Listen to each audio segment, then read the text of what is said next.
Nous sommes mardi 21 avril et je voudrais dénoncer une petite musique qui monte dans les milieux patronaux et qui consiste à dire qu'on en ferait trop avec le confinement, que ce serait un remède pire que le mal. C'est une attaque en règle contre les salariés qui refusent de retrouver le chemin des usines, des bureaux et des écoles sans garantie. C'est une attaque contre tous ceux qui bataillent dans les entreprises pour obtenir les protections minimales. Aujourd'hui, dans le Figaro, un éditorialiste pointe du doigt les postiers qui auraient, dit-il, manqué à leurs obligations.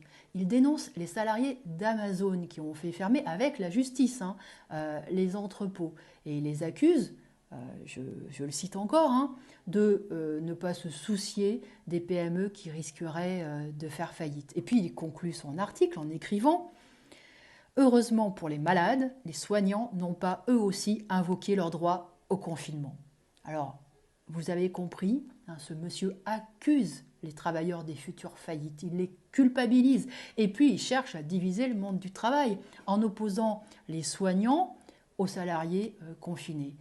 Cette campagne, elle n'est pas à prendre à la légère parce qu'en fait, elle va s'intensifier avec la crise.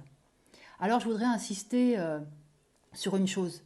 Non, la société ne se divise pas entre salariés confinés et déconfinés. Elle se divise entre exploiteurs et exploités. Et les responsables de la situation sont à chercher du côté des exploiteurs, parce que ce sont eux qui dirigent la société et qui l'ont menée dans le mur. Les salariés qui cherchent à se protéger, les militants ouvriers, ils ne sont pas transformés en militants du confinement. Ils se battent tout simplement pour leur droit à la vie. Et puis pour rappel, ce confinement, il nous a été imposé à tous du fait de l'impréparation de l'État, à cause de l'incapacité de l'organisation sociale de faire face à une pandémie. Si les hôpitaux n'avaient pas été dans l'état que l'on sait, si la politique de prévention n'avait pas été abandonnée au nom de la rentabilité, de la logique financière pour enrichir une minorité capitaliste, on n'en serait pas là. Les travailleurs, ils n'ont jamais demandé le confinement. D'ailleurs, sont les premiers à en souffrir. Et puis dans leur majorité, mais ils continuent de travailler.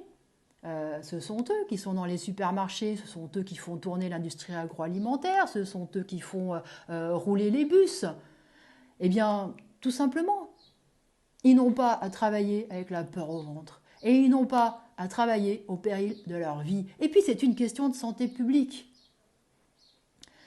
En Inde et dans beaucoup d'autres pays pauvres, les travailleurs ont à choisir entre mourir de faim et mourir du Covid-19.